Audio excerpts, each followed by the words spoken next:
Bonjour tout le monde et bienvenue à cette nouvelle vidéo. Donc aujourd'hui on va continuer la série vidéo sur les serveurs dédiés. Donc j'avais déjà fait une première vidéo vous expliquant comment se connecter en SSH à un serveur dédié, comment mettre à jour son système et deux trois petites choses de base. Aujourd'hui on va voir comment installer Apache, PHP, MySQL et PHPMyAdmin, c'est-à-dire un peu les bases pour un site internet. Il restera à installer un serveur de mail et un serveur FTP, qu'on verra ça dans d'autres vidéos. Et dans la troisième vidéo, pour vous donner un ordre d'idée, on va configurer les DNS et on va essayer de faire pointer un nom de domaine sur notre serveur dédié. Donc en avant. Donc on va commencer par ouvrir un terminal avec SSH. Donc si vous êtes sur Windows, vous prenez PuTTY, bien évidemment. Si vous êtes sur Mac, comme sur Linux, vous avez SSH qui est déjà installé par défaut.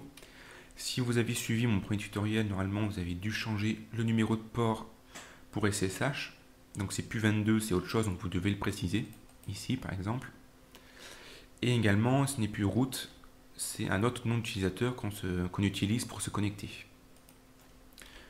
Donc on se connecte en SSH, on met le mot de passe de l'utilisateur, et une fois qu'on est connecté sur la machine, on va passer en mode admin avec la commande sous.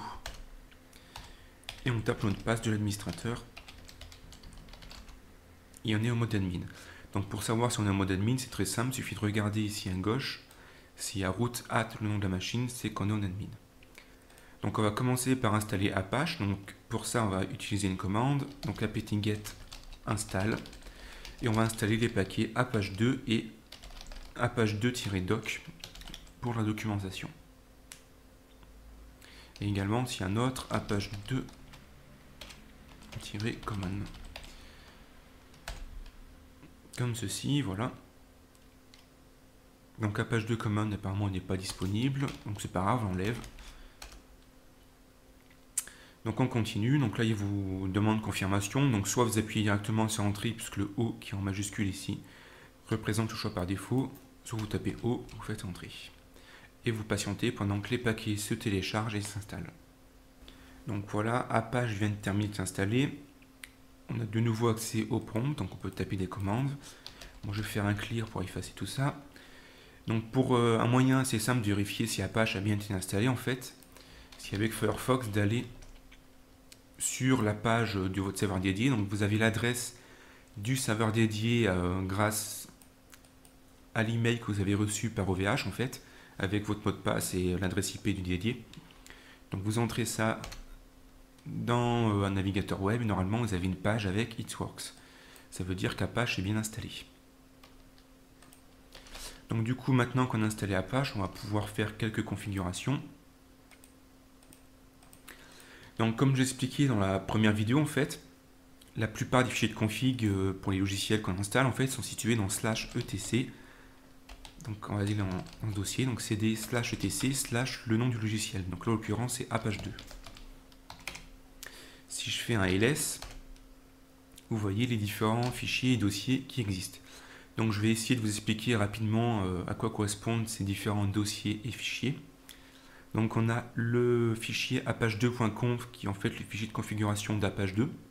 Donc c'est là-dedans qu'on va mettre quelques règles que je vais vous montrer un peu plus tard. On a le dossier mode enabled. En fait ça c'est les modes qui sont activés et qui fonctionnent sur Apache.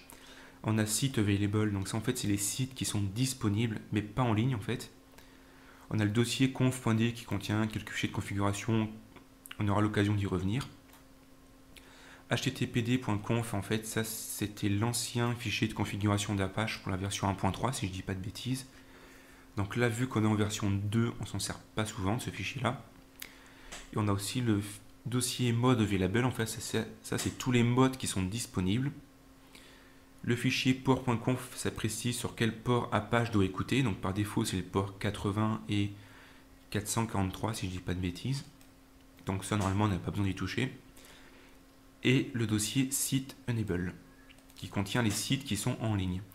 Donc une petite remarque sur les modes et les sites. En fait, Apache, tous ces modes sont installés dans le mode available. Donc si je vais faire un tour dans mode-available, que je fais un ls, j'ai tous les fichiers pour les modes.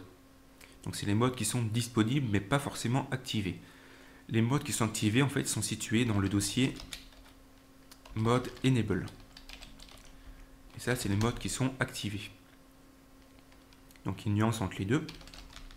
Et c'est la même chose pour les sites. En fait, on a des sites qui sont configurés, on va dire, mais qui ne sont pas forcément en ligne. Donc, c'est les sites qui sont dans Site Available, et les sites qui sont réellement en ligne activés, c'est dans Site Enable. Donc ça, on aura l'occasion d'y revenir dans la prochaine vidéo où on va en configurer les DNS. Là, je tenais juste à vous montrer 2-3 petites choses pour comprendre un peu le fonctionnement général de l'Apache. Donc aussi, une petite remarque, pour si vous voulez activer un mode, donc par exemple, vous allez activer le mode Rewrite, il y a une commande qui existe, c'est A2Nmode. Donc qu'est-ce que ça veut dire? Apache 2 Enable Mode. Et là, vous mettez le nom du mode, par exemple Rewrite. Si vous voulez avoir des URL qui soient correctes, on va dire. Et ensuite, chaque fois, vous faites une modification au niveau des modes ou des sites ou de la config. Soit vous faites un /etc/init.d/apache2. Soit vous faites un reload qui va redémarrer la config en fait. Ou un restart, ça va redémarrer Apache. Et pour désactiver un mode, c'est quasiment la même chose. C'est A2 dis mode, donc Apache 2 disable mode, et vous mettez le nom du mode. Et vous reloadez la configuration d'Apache. Et c'est exactement la même chose pour les sites. Si vous voulez ajouter un site, le rang d'actif c'est A2N site. Donc là, j'ai pas de site de configurer, donc ça ne marchera pas. Et pour enlever un site, c'est A2 dis site. Donc ça, je vous l'explique maintenant, mais on aura l'occasion d'y revenir dans la prochaine vidéo. Donc là, du coup, maintenant, on va aller faire un tour dans la configuration d'Apache pour régler 2-3 petites choses. Donc la première chose qu'on va essayer d'enlever, pour des raisons de sécurité, c'est en fait, chaque fois qu'on fait une erreur 404, donc là, par exemple, je vais mettre une page qui n'existe pas. Hein. Vous avez une page 404 not found, donc là, rien de bien particulier, mais ce qui est embêtant, c'est qu'en bas, ici, vous avez une espèce de bandeau avec des informations sur votre serveur. Et ça, c'est pas très bon. Parce que généralement, les gens qui essaient de vous pirater, ils recherchent ce genre d'informations pour ensuite pouvoir rechercher des failles en fonction de votre version que vous avez sur votre serveur. Donc si vous avez Apache, je sais pas moi, 2.2.16, s'il existe un exploit ou une faille avec ce type de serveur, ben les gens le sauront. Donc c'est pas très bon. Donc pour désactiver ces informations-là, en fait, il faut aller faire un tour dans le apache2.conf. Donc pour éditer des fichiers, on utilise VI. Donc VI apache2.conf. Et là, vous allez tout en bas, en fait, du fichier. Donc là, vous avez le fichier d'Apache. Une petite parenthèse, ici, vous avez les modules pré-fork, workers, tout ça. Ça, en fait, rapidement, lorsque votre serveur prend trop de mémoire ou rame un peu, c'est là-dedans qu'il faut aller bidouiller. Donc, je ne vais pas trop expliquer ça aujourd'hui, parce que c'est assez compliqué comme truc. Mais en gros, c'est ça qui limite le nombre d'instances d'Apache qui peuvent se lancer. Voilà, donc là, vous avez tous les fichiers de config. Donc, on n'a pas besoin d'y trop y toucher. Hein.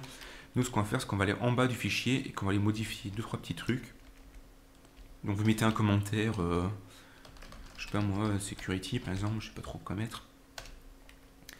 Et pour désactiver en fait le bandeau que je vous ai montré tout à l'heure, on utilise une règle qui est serveur signature. Et vous mettez ça à off. La même chose, serveur token, vous mettez ça à prod. Et vous pouvez également configurer le nom du serveur, donc server name. Et moi je vous recommande de mettre la même chose que le nom que vous avez ici en haut dans l'adresse. Donc vous copiez ça et vous collez. Pas besoin de guillemets par contre, hein, vous mettez ça juste comme ça, ça suffit. Vous faites échappe 2.wq pour enregistrer. Donc ça, je l'ai déjà expliqué un peu dans la première vidéo, mais je vais y revenir un peu de temps en temps parce que c'est assez compliqué au début. Vous faites entrer, donc une fois qu'on a modifié un fichier de configuration, comme je vous l'ai dit, il faut qu'on reload Apache ou qu'on le restart. Donc pour ce faire, /etc/init.d/apache2. Encore une fois, comme je vous l'ai dit, c'est quasiment tout le temps la même chose. Lorsque vous avez besoin de redémarrer, démarrer, arrêter un service, c'est quasiment tout le temps /etc/init.d/ le nom du service, donc là en l'occurrence Apache2. Et ensuite vous mettez ce que vous voulez faire, donc là on va le reloader.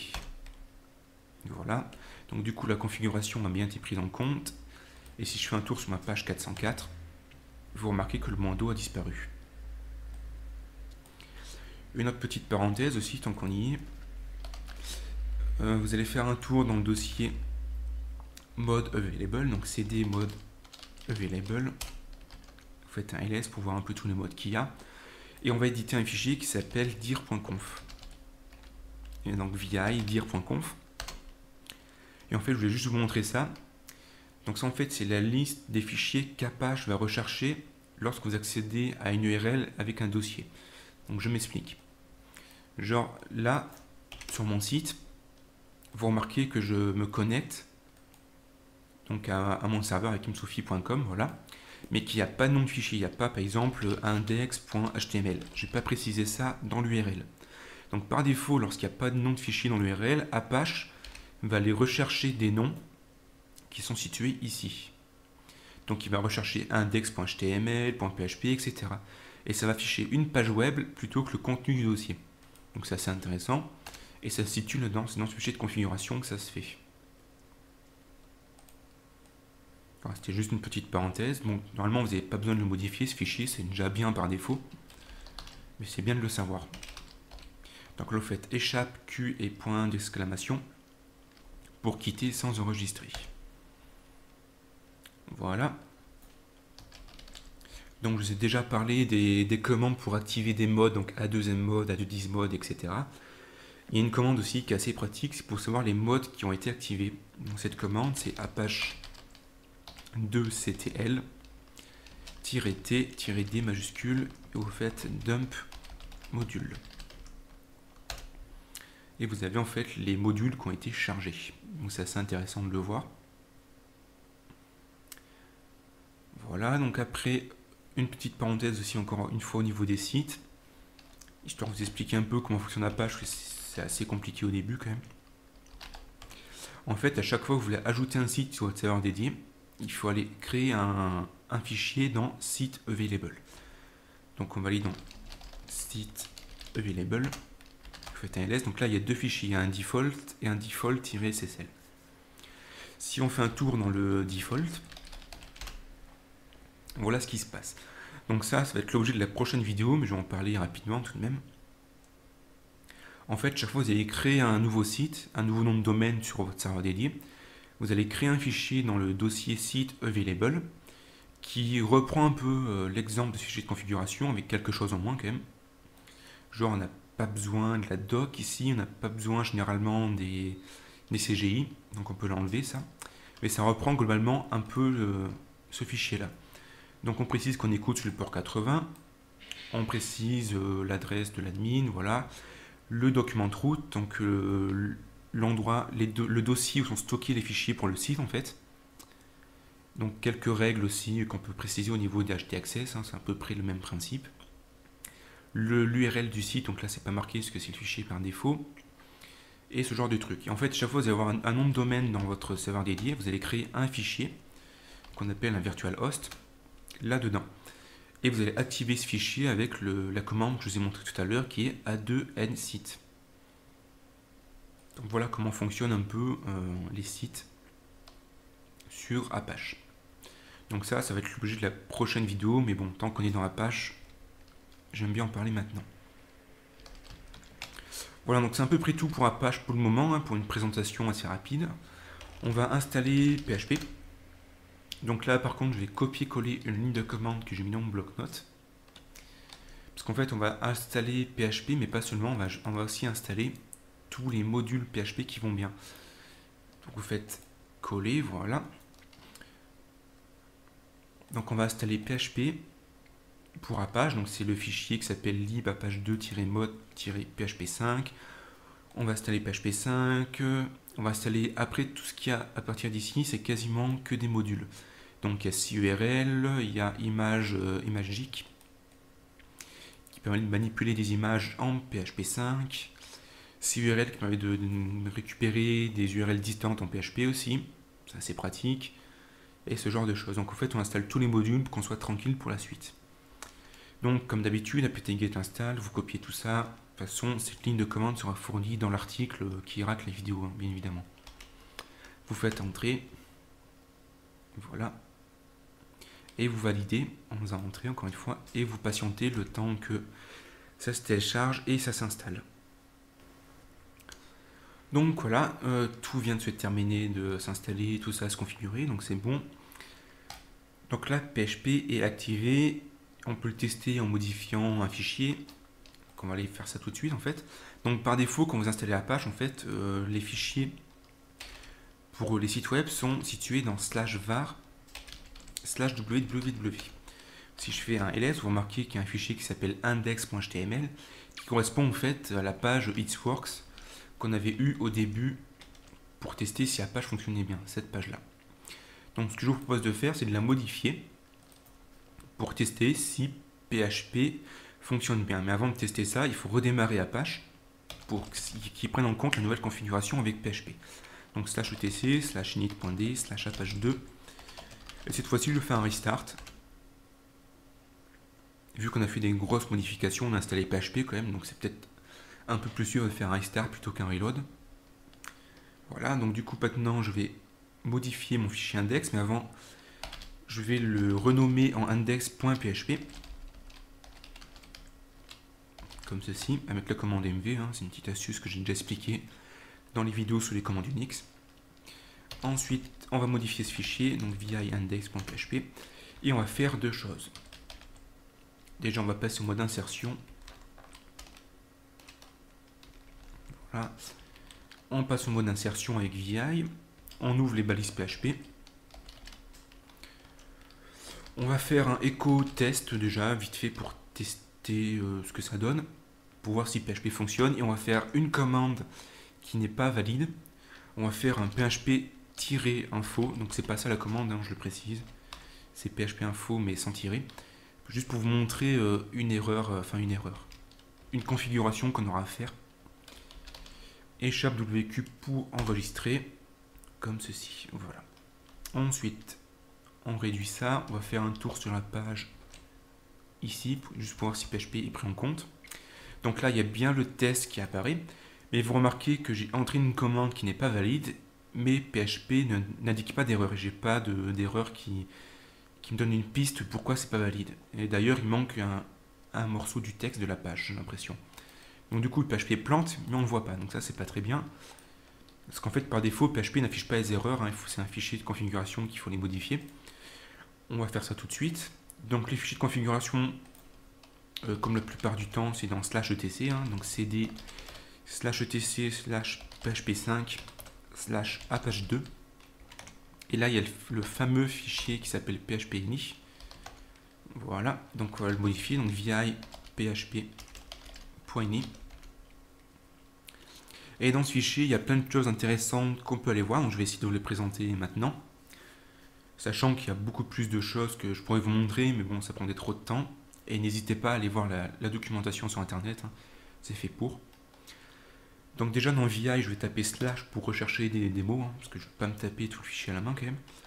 Donc on va commencer par rechercher max execution time. Ici. Donc ça en fait c'est le temps maximum qu'a un script pour s'exécuter avant que ça plante, tout simplement. Dans le même état d'esprit, vous avez en bas le max input time. Donc ça, c'est le temps maximum qu'a un script pour parser ses données. Comme vous voyez que c'est ici écrit. Donc en fait, ça peut être une bonne idée de modifier ces valeurs en fonction de ce que vous voulez faire. Si vous avez des gros scripts, comme par exemple, je sais que la mise à jour automatique de WordPress, elle prend du temps et souvent elle plante à cause de ce genre de directive. Parce qu'en fait, il n'a pas le temps de s'exécuter. Donc il faut peut-être aller modifier là-dedans. Donc là, je vous les présente pour que vous puissiez les modifier si vous avez envie. Même si par défaut, c'est pas trop mal. Autre chose intéressante, c'est le max memory limit, memory limit. Donc ça en fait c'est la mémoire que peut consommer un script. Donc c'est écrit ici en haut en anglais. Ils sont assez bien faits les fichiers de config. Vous avez les descriptions et même des liens vers internet. Donc je ne vais pas trop, en parler quoi. Moi je vais mettre 64 parce que mon serveur il est pas très puissant. Ensuite, une autre option intéressante, c'est pour l'upload cette fois-ci. Vous pouvez définir la taille maximum de vos uploads. Ici. Donc file upload on, donc vous pouvez le mettre sur off si vous voulez désactiver l'upload de fichiers. Et ici, en fait, vous avez la taille max des fichiers que vous pouvez uploader sur votre serveur. Donc là, par défaut, c'est 2 MB. Donc si vous voulez faire un service, par exemple, qui héberge des images ou des vidéos, ça peut être intéressant d'augmenter ça. Donc moi, je vais mettre une 10 MB. Ensuite, autre chose à aller regarder, c'est les registres global. Donc ça, en fait, c'est un paramètre qu'il faut mettre sur off parce qu'en fait, ça pose des problèmes de sécurité. Donc, j'étais trompé l'orthographe. Comme ceci. Donc vous faites N pour lancer dans les résultats, en fait. Hop, N. Ici. Donc là, les registres global sont sur off, c'est bien, parce que ça pose des problèmes de sécurité. Donc on va venir à notre problème d'erreur que je vous ai montré tout à l'heure, hein, comme quoi PHP n'affiche pas les erreurs. Donc ça, en fait, c'est simplement une directive qui s'appelle display error et qui par défaut est sur off. Si je ne dis pas de bêtises, il faut que je la trouve déjà ici. Donc par défaut, display error est sur off. Ça, par contre, c'est pas cool du tout. Parce que si vous êtes un développeur un peu comme moi et que vous faites des scripts, si vous n'avez pas les erreurs, ça craint un peu. Pour débugger, après, c'est un peu galère. Voilà, donc on met sur on ça. Et une dernière directive, en fait, c'est les disable functions. Donc c'est les fonctions en fait à enlever. Donc là, je vais récupérer une liste de fonctions qu'il faudrait enlever en fait, parce qu'elles sont assez dangereuses. Donc je vais récupérer ça. Donc vous allez rechercher en fait disable function.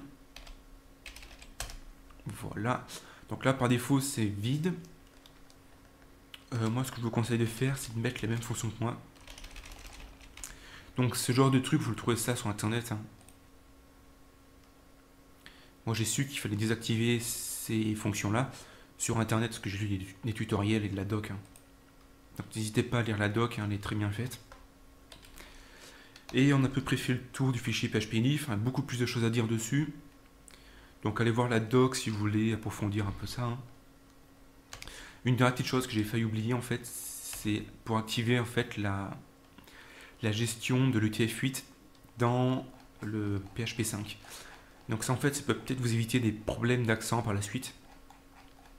Les accents qui sont mal encodés, ce genre de choses.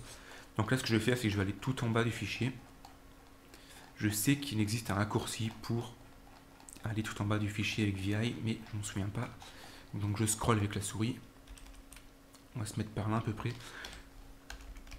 Donc moi je sais pas trop mettre mes fichiers de config, enfin mes configs là que je vais ajouter. Donc généralement quand je sais pas trop les mettre, je mets ça à la fin du fichier, comme ça je sais que c'est moi qui ai fait ça. Vous pouvez mettre en commentaire, donc là je vais mettre UTF-8 par exemple.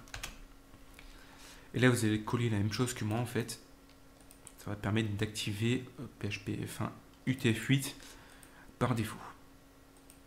Ce qui peut éviter quelques soucis au niveau des accents et de l'encodage des caractères. Vous faites échappe WQ et on va reloader Apache pour prendre en compte une nouvelle configuration. Donc ça, je vais tester /init.d/apache2 et vous faites un reload. Et surtout, faites pas un /php5, ça n'existe pas ça. Ça n'existe pas. Il faut reloader Apache. Hein. Donc voilà, du coup, PHP est installé. On va juste aller vérifier si mon erreur, elle s'affiche ici, normalement oui. Voilà. Donc là, il me dit que la fonction n'existe pas. Du coup, je peux peut-être aller modifier là, le fichier pour qu'il affiche réellement le PHP info. Voilà. On va juste virer le tiret qui est ici. Et on enregistre. Et du coup, j'aurai le PHP info qui va s'afficher. Donc c'est toujours intéressant de voir un peu le PHP info.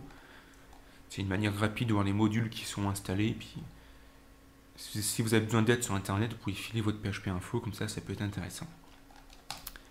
Voilà. Donc maintenant, on va installer MySQL. Et après, on va installer PHPMyAdmin. Donc pour installer MySQL, on va retourner sur notre commande. Voilà, on va faire un clear. Donc il faut installer apt-get install comme d'habitude. On va installer cette fois-ci MySQL-server, MySQL-client, MySQL-common, et ça devrait être bon. Donc là, il va vous préciser, vous faites entrer, hein, comme d'habitude. Là, il vous demande en fait un mot de passe pour le super utilisateur MySQL. Donc mettez quelque chose d'assez compliqué, hein, comme d'habitude. Voilà. Ah, je me suis trompé dans le mot de passe, c'est pas grave.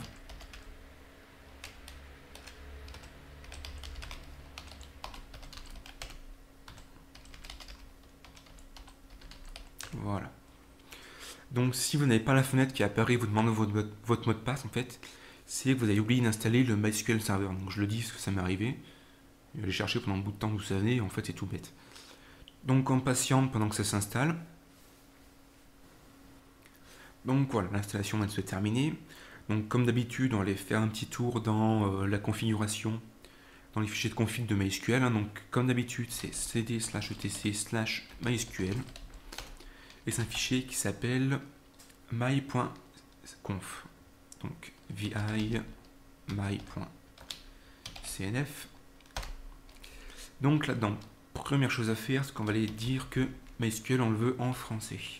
Donc ici dans le langage, vous remplacez English par French. Comme ceci. Ensuite, on va aller regarder deux, trois petits paramètres là, histoire de vous montrer quelques trucs. Donc on va rechercher key_buffer. Donc par défaut c'est 16 mégas, donc ça en fait c'est le cache, c'est la taille du cache des index.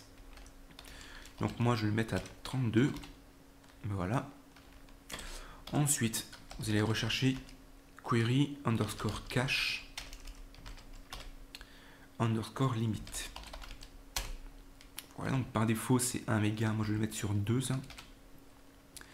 Donc qu'est-ce que c'est en fait? C'est la limite du cache par requête. Ensuite en bas vous avez la limite, enfin la taille totale du cache des requêtes. Donc vu qu'on a doublé celui-là d'avant, ce serait peut-être logique de doubler celui-là aussi. Donc je vais mettre 32.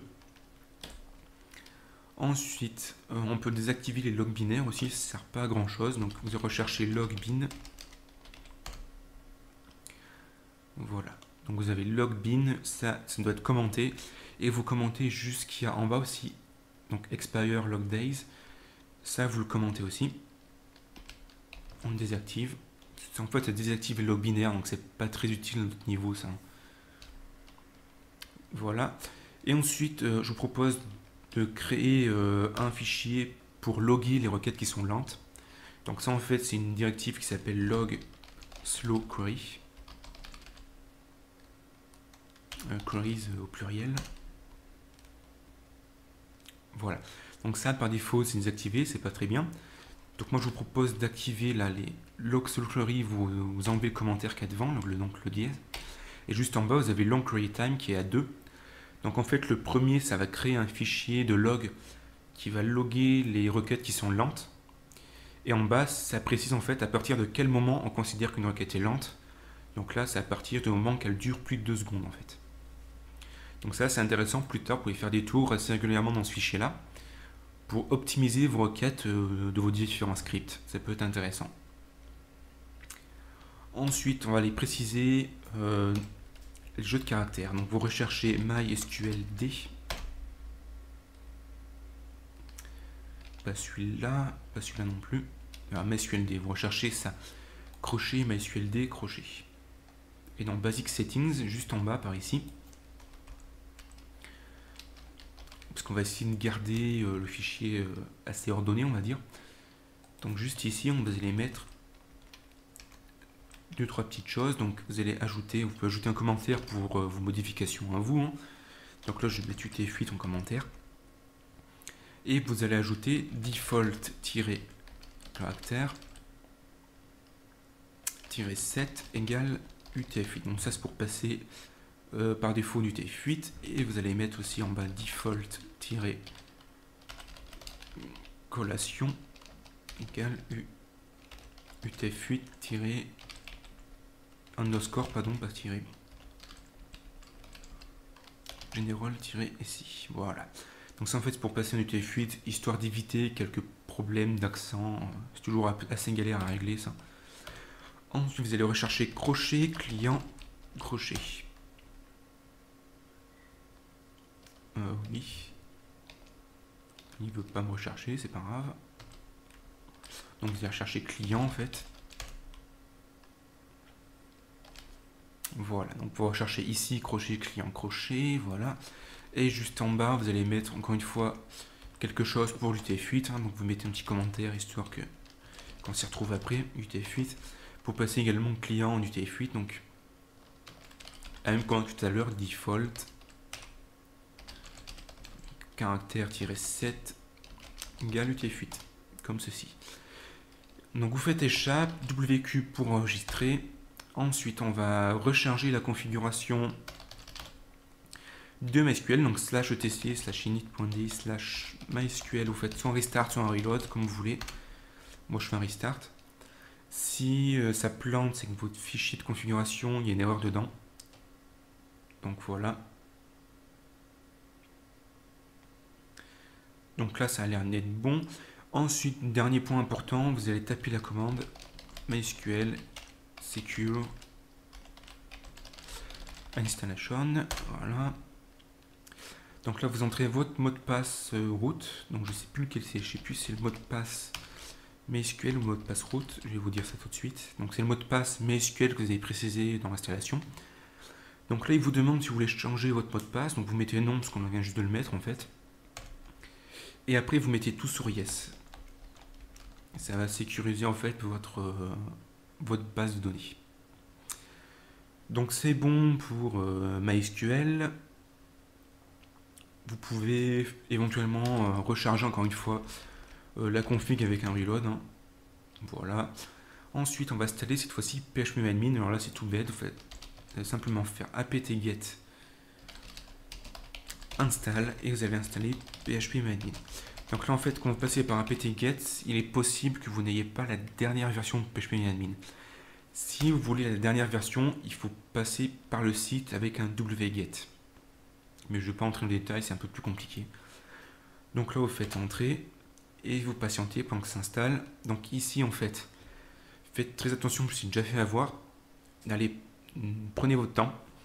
En fait, pour cocher les cases, ici, il ne faut pas faire entrer, parce que si vous faites entrer, ça va faire OK. Il faut faire espace. Et vous cochez à page 2. Il faut qu'il y ait une étoile dans le page 2 ici. Et vous faites espace pour l'étoile et ensuite vous faites entrer.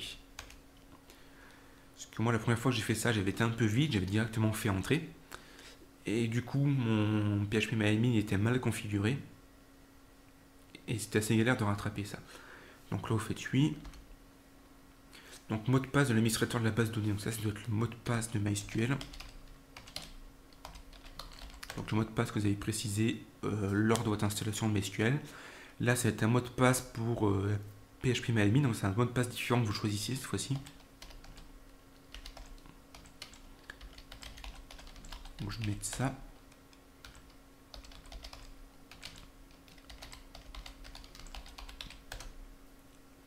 Donc mettez quelque chose d'assez compliqué. Hein. Voilà.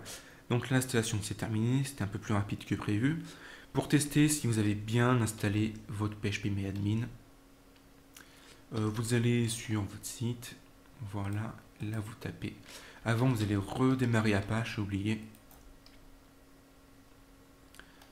Quoique apparemment il l'a fait tout seul ici, si je vois bien, mais bon, on va quand même le faire manuellement pour être sûr. Donc init.d, la page 2, vous faites un reload. Voilà. Et dans le URL en haut, vous allez rajouter /phpMyAdmin. Et si c'est bien configuré, c'est bon. Par contre, là j'ai des problèmes d'accent, c'est bizarre, c'est la première fois que ça me fait ça. Ici, vous allez mettre root et le mot de passe de MySQL, si je dis pas de bêtises. Voilà. Et vous avez accès en fait à votre phpMyAdmin sans trop de soucis. Donc voilà, ce tutoriel là, je pense qu'il est terminé. J'ai essayé d'expliquer plein de choses, donc j'espère que vous avez apprécié. La prochaine vidéo, ça concernera la configuration des DNS, des noms de domaine. On va faire pointer un nom de domaine sur notre serveur dédié. On va voir la configuration d'Apache. On va voir comment créer plusieurs sites, ce genre de choses. Donc ça va être du concret. Après, il faudra que je parle de l'installation du FTP aussi, ce sera intéressant. À part si je le fais avant les DNS, ce qui serait logique, on verra. Donc si vous avez des questions, n'hésitez pas à aller faire un tour sur le blog. Et n'hésitez pas surtout à aller rejoindre la page Facebook, on est déjà 300. Donc voilà, j'espère que vous avez apprécié et amusez-vous bien avec votre serveur. Bonne chance.